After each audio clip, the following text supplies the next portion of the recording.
안녕하세요. 원성도 TV를 찾아주셔서 감사합니다. 오늘은 섭리의 수레바퀴 쉬운 6번째 예수님의 3대 사역에 대한 이야기를 해보겠습니다. 이 공관복음은 분명 예수님에 대한 한 이야기이기는 하지만 그 기록 내용이나 순서 등을 한 줄기의 물줄기라기보다는 잘 꼬여진 새끼줄 같다는 느낌을 지금 받고 있어요. 그래서 각각의 기사가 시기적으로 정리된 것이 아니고 기록자의 관점에서 시기와 큰 구애받지 아니하고 기록된 그런 내용들이 여기저기에서 서로 중복이 되기 때문에 이것들을 복음서 구성 순으로 맞추기가 쉽지 않다는 것을 알았어요. 그래서 이런 다양한 요소들을 마태복음을 중심으로 시간에 구애받지 않고 하나의 이야기처럼 그냥 이어나갈 것입니다. 그러므로 복음서 전체의 내용과 이것이 부합하는지는 제가 거기까지는 모릅니다. 다만 마태복음 순서에 따라서 예수님의 행적을 지금 같이 나가고 있는 것입니다. 그리고 마태복음에 포함되지 않은 공관복음의 다른 내용들은 이 마태복음이 끝난 후에 묶어서 소개를 해 드리겠습니다. 이제 8장에서 예수님은 산상수훈을 펼치던 산에서 내려오시니 이미 예수님의 가르침에 매료된 허다한 무리가 쫓습니다. 그러면서 예수님은 문둥병을 깨끗이 하시고 또 가버나움에서 백부장의 하인을 말씀으로만 고쳐주시고 또 베드로의 장모의 열병도 치료하시고 많은 귀신들을 쫓아내시고 병든 자를 다 고치시니 이는 선지자 이사야로 하신 말씀과 같이 우리의 연약한 것을 친히 담당하시고 병을 짊어지셨도다 함을 이루려 하시는 하나님의 구원의 섭리를 예수님께서 이루신다고 성경은 말하고 있어요. 예수께서 무리가 자기를 애워싸움을 보시고 배에 오르셔 갈릴리 저편으로 건너가실 때 바람과 바다를 바다에 바람과 파도가 치니까 그것을 꾸짖어서 잠잠케 하시고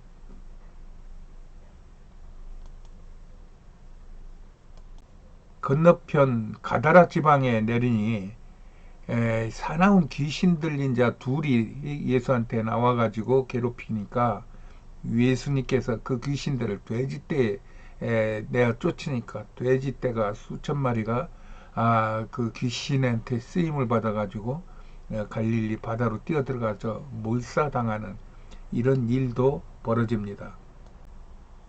그 후 9장에서 예수님은 다시 또 먼저 동네로 배를 타고 건너가십니다.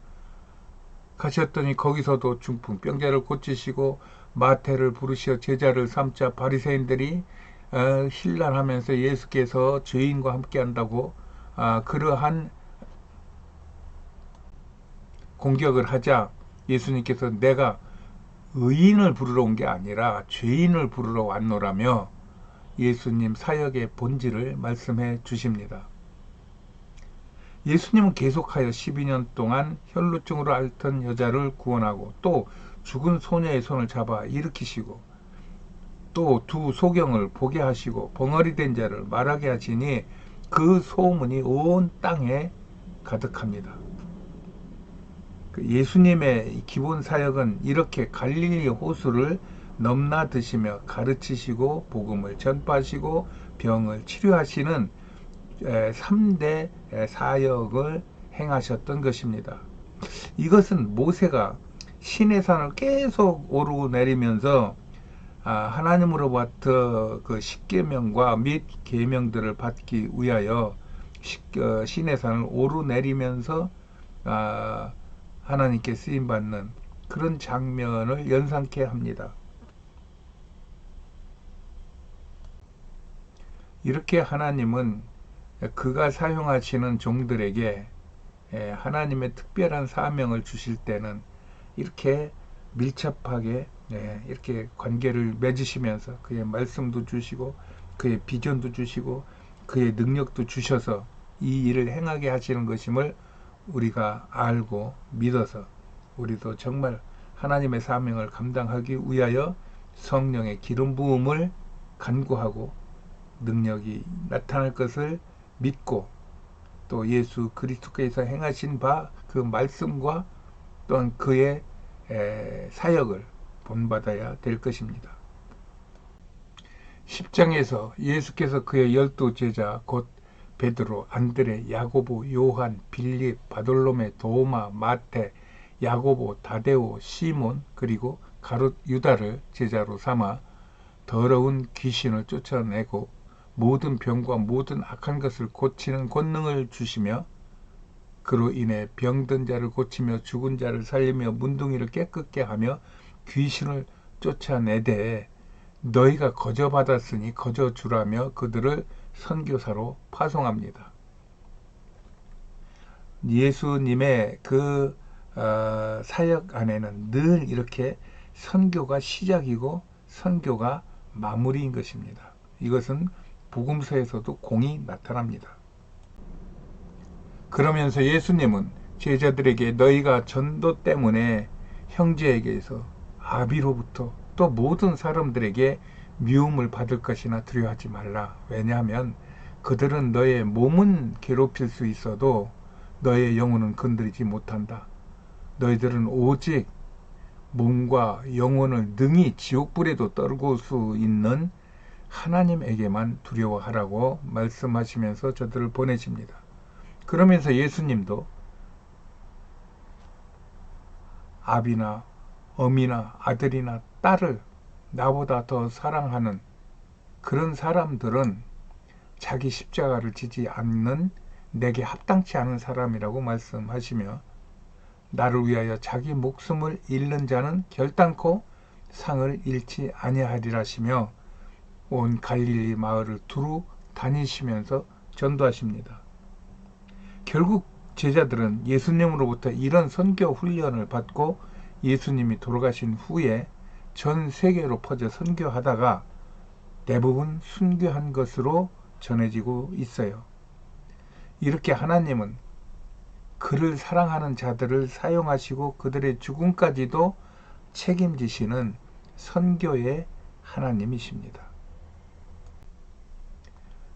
이것이 예수님이 공생애를 시작하시면서 마귀의 시험을 이기고 산상에서 팔복과 주기도문을 가르치시고 산에서 내려오셔 온 갈릴리 마을을 다니시며 귀신을 쫓아내고 모든 병과 악한 것을 고치시며 이것을 12 제자에게 가르친 것입니다. 그리고 그들을 선교사로 파송하시는 예수 선교학교의 학교장이 되시어 하나님의 나라를 전파하시고 세우신 것입니다. 이것이 현재를 살아가는 우리 그리스도인에게도 위임이 되어 우리도 성령의 충만함으로 기름 부음을 받아 이 명령과 특권에 순종하여 헌신할 때 우리의 모든 것들을 주님이 책임지시는 것입니다.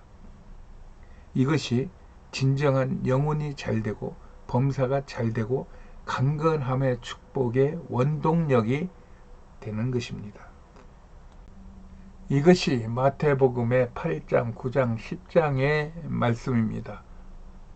이 말씀들이 마가, 누가복음, 즉 공관복음에도 이곳저곳에 고루 퍼져 있어요. 그러므로 앞에서 말한 것처럼 마가, 누가복음의 장절을 자료에서 찾아 산재해 있는 이런 자료들을 그 순서적으로 마태복음하고 이렇게 하나로 꾸며 나가기가 어렵다는 것입니다. 그럼에도 이렇게 마태복음을 중심으로 말하는 것은 이런 정리를 통하여 공관복음이 하나의 책처럼 정리되고 또 그러함으로 말미암아 읽는 분들이 마태복음을 중심으로 한 공관복음이 스스로에게 정리가 되고, 이로 인한 나머지 사도행전과 서신서들과 요한계시록과 더 나아가는 구약까지 이렇게 하나의 그 하나님의 그 말씀 서적으로, 한 권의 책으로 이렇게 우리가 그림을 그리고 또 느낌을 받고 또 능력을 받고 지혜를 받아서 하나님의 일을 하기에 이렇게 하는 것도 한 방법일 수 있다, 이런 생각으로 지금 이렇게 마태복음을 중심으로 이어가고 있습니다. 이렇게 하나님은 예수님의 탄생, 또 피난과 어린 시절, 또 세례와 산상수훈을 거쳐 예수님의 3대 사역을 행하게 하시면서 예수님께서 하나님의 구원 섭리를 이루어 가시게 하는 것입니다. 그러므로 성경의 모든 일과 또 이 세상에 되어지는 모든 일은 하나님의 이 구원의 섭리, 하나님의 구원을 위한 세계 경영에 부합이 돼야 되는 것입니다. 우리가 그냥 먹고 자고 입고 일하고 사람 만나고 또 어떤 취미 생활을 하고 하는 우리 모든 일생을 하나님과 연결시키지 않으면 우리의 삶은 고단해집니다. 그러나 그런 모든 것들이 하나님과 연결이 되고 이 모든 것들을 통하여 하나님은 기뻐하시고 이것들을 통하여 하나님의 나라를 세워간다고 하는 그 자신의 확신이 있을 때 그는 비로소 이 세상의 어떤 환경 속에서도 평안함과 만족함을 누릴 수 있는 행복한 사람으로 살아갈 수 있게 된다는 것입니다. 그런 마음을 가지고 우리가 더욱 정직하고 진실된 마음으로 기도하고 열심을 낼 때 하나님은 그의 섭리에 따라 준비된 하나님의 사람들을 지명하시어 사용하시는 것이 성경이 말하는 바입니다. 그리고 우리는 그것이 나에게 닥칠 수 있다는 마음을 갖고 더욱 준비하는 성도가 되어 하나님께서 어떤 부르심이 있더라도 아멘 주여 내가 여기 있나이다 하는 모세의 고백처럼 고백을 하시고 하나님께 붙들림을 받는 거룩하고 위대하고 행복한 여러분들이 되시기를 예수님의 이름으로 축복합니다. 오늘은 여기까지 하겠습니다. 안녕히 계세요.